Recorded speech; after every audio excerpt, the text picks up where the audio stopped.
بسم اللہ الرحمن الرحیم۔ السلام علیکم ورحمۃ اللہ وبرکاتہ۔ شعبان، رمضان المبارک کے انتظار کا مہینہ۔ حضرت عائشہ رضی اللہ تعالیٰ عنہ فرماتی ہیں کہ رسول اللہ صلی اللہ علیہ وآلہ وسلم شعبان کی تاریخیں کو یاد رکھنے کا جس قدر اہتمام فرماتے، اتنا کسی دوسرے مہینے کی تاریخوں کا اہتمام نہیں فرماتے، کیونکہ شعبان کے اختتام پر رمضان کے آغاز کا مدار ہے۔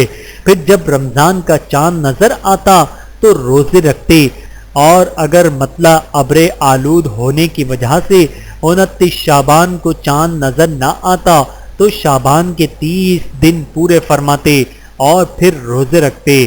بحوالہ سنن ابی داود، حدیث نمبر 2327۔ اللہ تعالی ہم سب کو احادیث مبارکہ پہ عمل کرنے کی توفیق عطا فرمائے، آمین ثم آمین۔